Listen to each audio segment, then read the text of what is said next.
إن الحمد لله نحمده ونستعينه ونستغفره ونستهديه ونتوب إليه ونعوذ بالله من شرور أنفسنا وسيئات أعمالنا. من يهده الله فهو المهتد ومن يضلله فلن تجد له وليا مرشدا.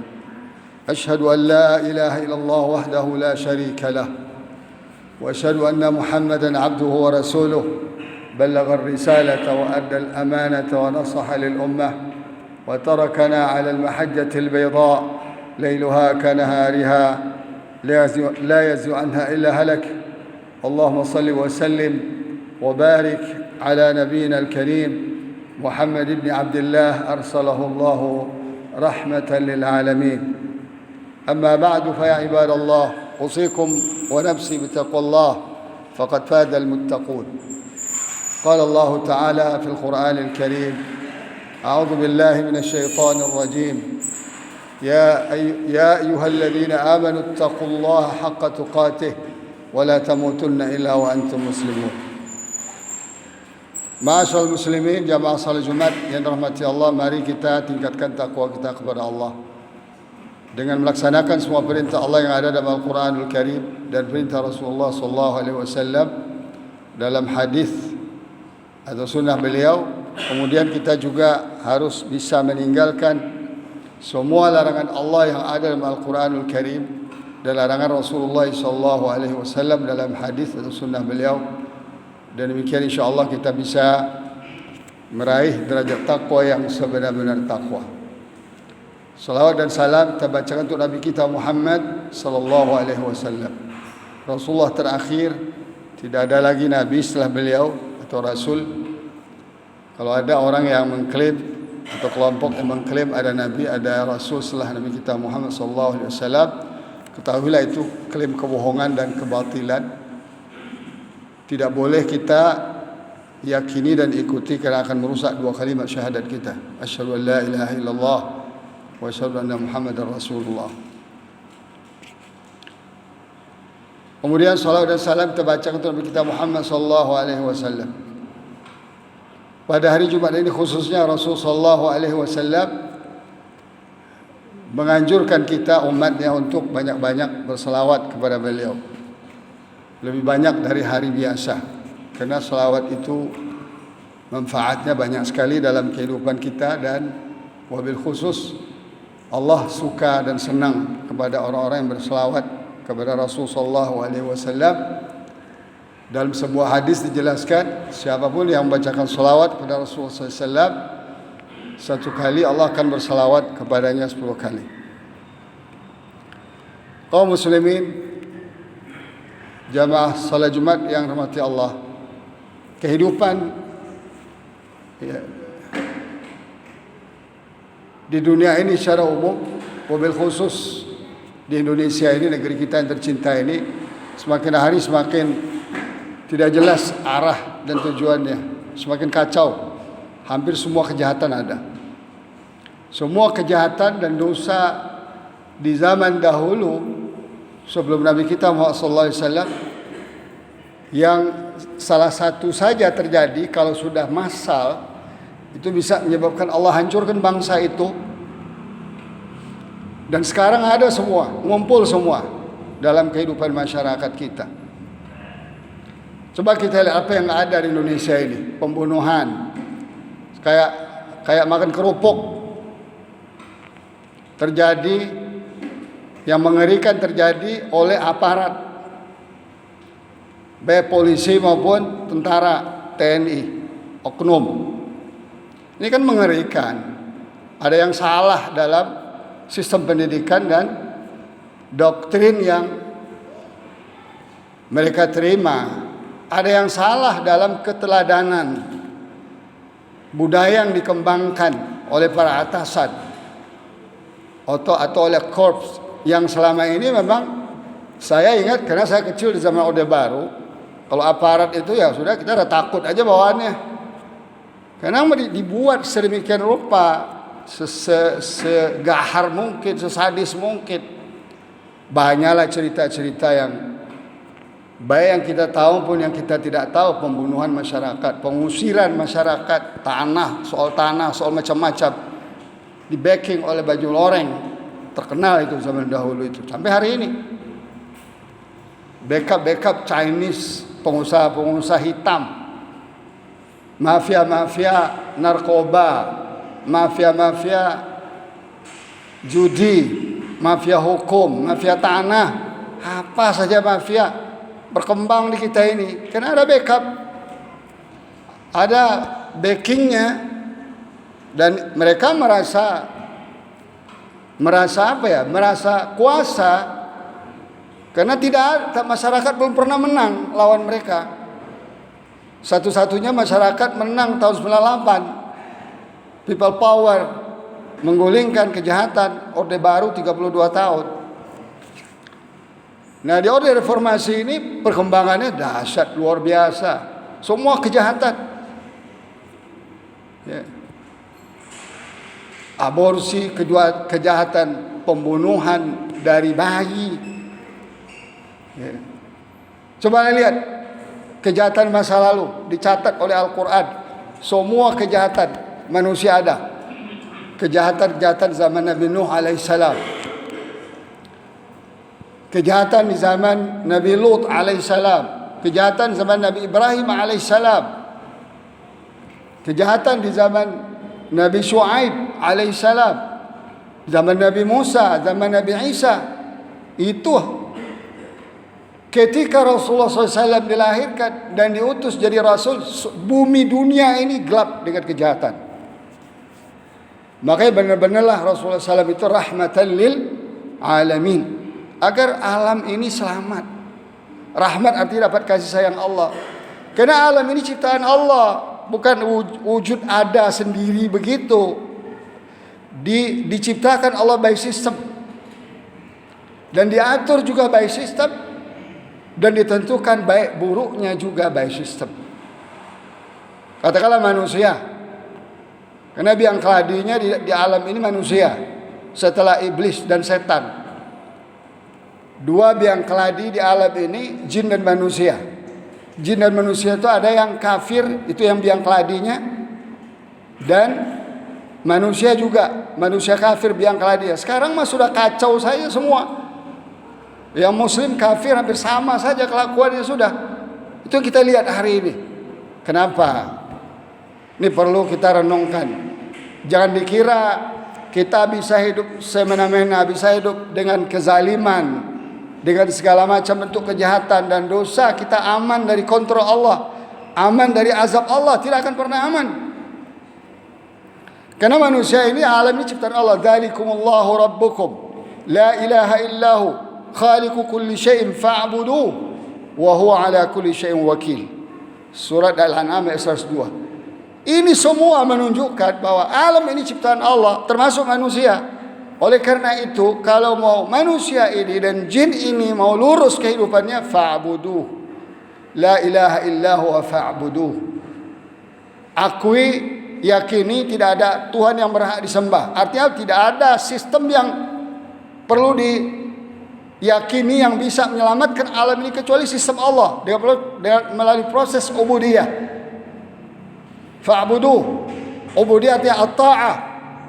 Kita taati Allah, mana yang halal kata Allah kita ambil, mana yang haram ditinggalkan, mana yang dosa kata Allah ditinggalkan, mana yang pahala dikejar. Itu sistem namanya. Kalau manusia keluar dari sistem itu, atau disebut juga dengan hak dan batil, sistem hak dan batil, manusia pasti rusak siapapun dia. Hatta anak Nabi sekalipun, seperti anak Nabi Nuh alaihissalam. Hatta orang tua Nabi sekalipun, seperti Agar orang tuanya Nabi Ibrahim alaihissalam. Hatta istri Nabi sekalipun, seperti istri Nabi Lut alaihissalam. Hatta keluarga Nabi yang terdekat sekalipun, seperti paman Nabi Muhammad sallallahu alaihi wasallam.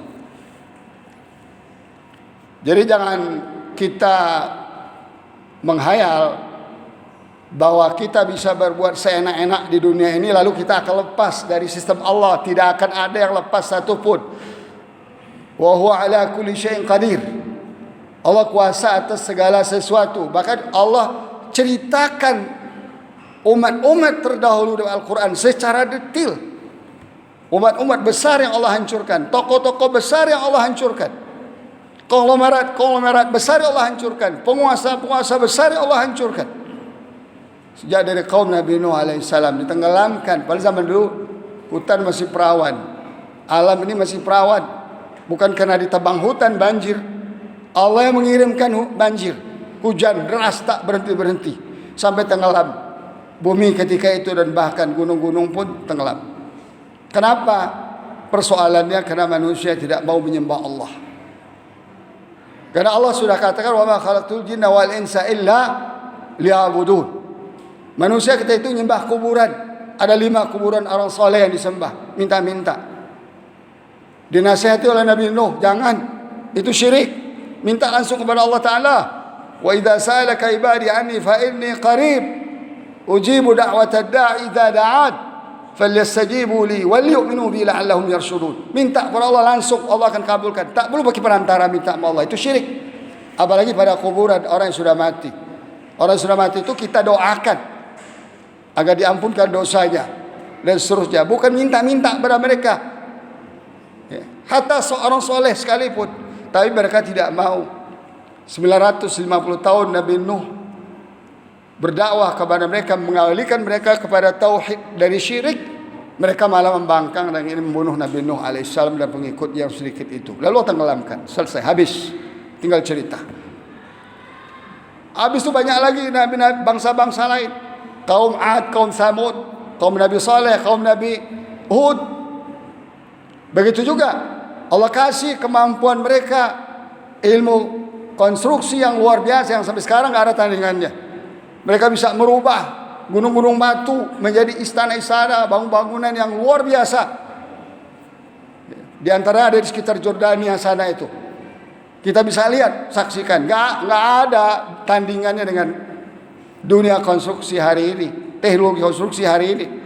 Tapi karena mereka merasa sombong, tidak mau taat kepada Allah, durhaka kepada nabinya, berbuat maksiat seenaknya.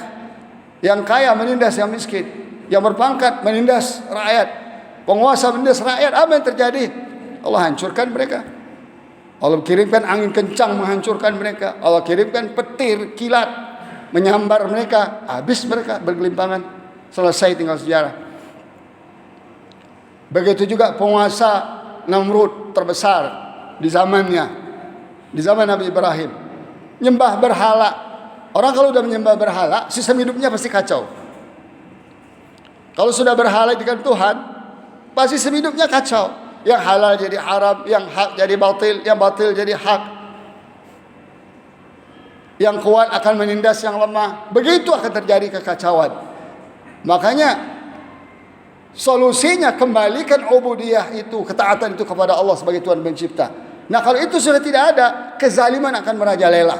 Apalah mazhabnya, entah Yahudi mazhabnya, entah Nasrani mazhabnya, entah komunis mazhabnya. Mungkin juga orang-orang Islam yang mengaku Islam mazhabnya, tapi tidak paham Islam. Akan terjadi kekacauan dan kehancuran dalam kehidupan masyarakat. Lalu Allah hancurkan. Dan yang sangat fantastis, Allah ceritakan bagaimana Fir'aun dan bala tentaranya, Qarun dengan kehebatan hartanya. Allah ceritakan dengan detail dalam Al-Quran bagaimana Fir'aun ini mengaku, Ana rabbukumul a'la, saya Tuhan yang tertinggi, nggak boleh ada Tuhan selain saya. Artinya nggak boleh penguasa lebih dari saya sendiri satu-satunya penguasa. Saya ngatur aturan di dunia ini. Di negerinya zaman itu sombong.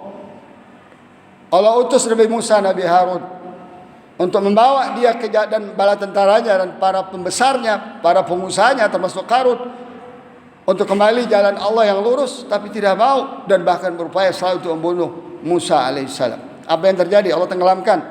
Sampai sekarang ada muminya. Datanglah ke Kairo sana, lihat di museum. Ada mumi Fir'aun Ramses II yang Allah tenggelamkan ribuan tahun lalu, masih ada sekarang. Sampai Allah katakan dalam surat Yunus ayat 92, Al-yawma nunajjika bi badanika litakuna liman khalfaka ayah. Hari ini kami selamatkan bangkaimu Fir'aun. Sekarang bangkai selamat.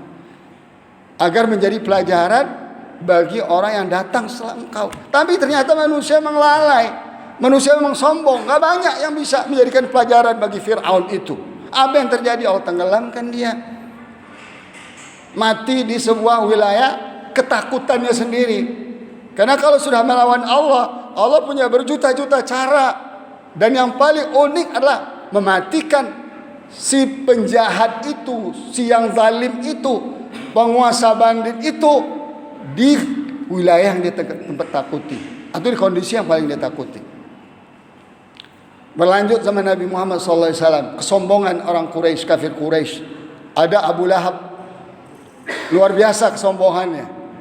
Dari lingkaran Nabi yang terdekat, sampai Allah turunkan ayat tabbat yada abi lahab wa tahab. Tabbat yada abi lahab wa tab. Hancurlah Abu Lahab, tinggal nama, tinggal sejarah. Kekallah Abu Bakar, nama Abu Bakar dengan segala keharumannya. Antara Abu Lahab dan Abu Bakar berbeda 180 derajat. Abu Lahab resistance kepada Nabi dan ajaran Nabi SAW pada Islam, antipati, tidak percaya, menolak, bahkan ingin menghabisi Nabi dan ajarannya, disalah penyelamatnya. Sedangkan Abu Bakar orang yang paling percaya kepada ajaran Nabi dan menerima. Yang ini kekal juga namanya, tapi dengan kejahatan dan kehinaannya. Yang itu kekal juga namanya dengan kebaikan dan kehebatannya. Begitu terus berlanjut zaman Nabi sekarang, udah 14,5 abad. Kita lihat dunia ini gonjang-ganjing. Sekarang inilah yang paling gonjang-ganjing di dunia Islam ini. Kayak benang kusut, gak jelas.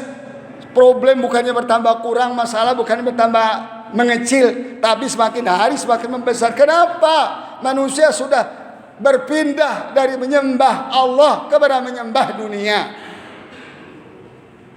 Sudah menjadikan hawa nafsu sebagai Tuhan, bukan Allah lagi sebagai Tuhannya. Diakui atau tidak diakui. Termasuk kita ini. Allah nyuruh kita datang, Rasulullah nyuruh kita datang ke masjid ini sebelum khatib naik mimbar. Kalau sudah datang khatib naik mimbar, nggak dicatat lagi tuh. Coba kita lihat, kita datang, tenang-tenang aja. Bahkan di beberapa tempat kami merasakan setelah selesai satu khutbah pertama baru ada yang datang. Kan mengerikan. Coba duduknya nih, jarang-jarang nih. Enggak, kita disuruh saf rapat. Sawu sufufakum. Dulu bilang corona, sekarang udah gak ada corona. Ini pencerminan ubudiyah kita setengah-setengah kepada Allah, tidak total, all out. Iyyaka na'budu wa iyyaka nasta'in.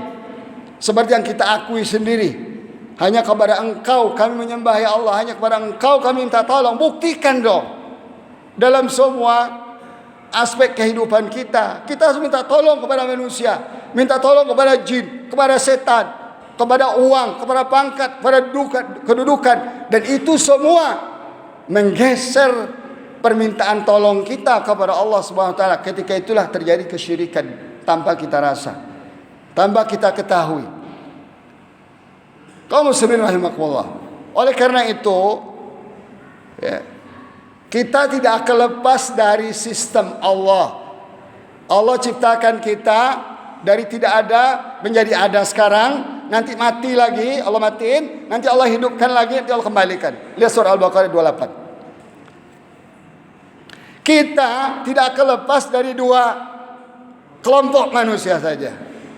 Ada kelompok manusia yang mukmin, yang muttaqin, yang selamat dunia akhirat. Ada kelompok mukmin yang tidak muttaqin dan tidak ada jaminan keselamatan di akhirat, apalagi di dunia.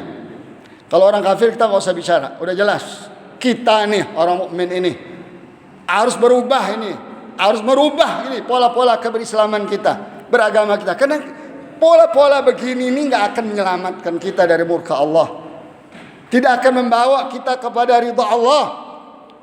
Sampai Allah buat sistem dan berlaku untuk seluruh manusia. Kullu nafsin dha'iqatul maut. Setiap manusia yang bernyawa, makhluk yang bernyawa pasti mengalami kematian. Kita bisa lepas kematian? Enggak akan bisa. Wa innama tuwaffawna ujurakum yaumal qiyamah. Nanti hari kiamat nanti Allah sempurnakan balasan kita. In khairan fa khairun wa in syarran fa syarrun. Kalau baik sesuai Allah dan Rasulnya, Allah akan nilai baik. Kalau buruk, Allah akan nilai buruk siapapun kita. Lalu gimana Allah akan tentukan di akhirat nanti? Faman zuhzi'a 'anil nari wa udkhilal jannata faqad faz. Siapa yang hari itu dijauhkan dari neraka, dimasukkan dalam surga, itulah orang yang sukses. Itu yang harus kita fikir, kaum muslimin rahimakumullah. Bukan sekarang. Planning kita jauh ke depan.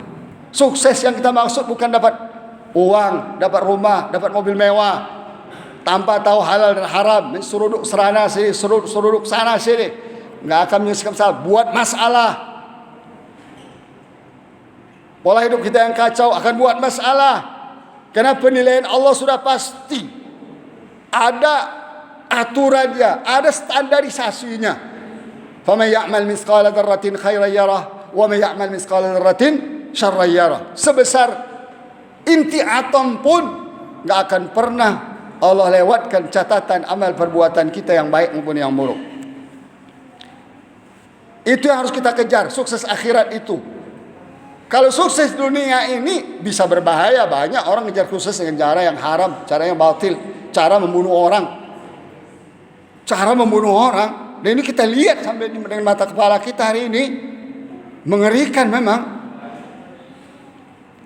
Wa mal hayatud dunya illa mata'ul ghurur. Terakhir Allah katakan apa?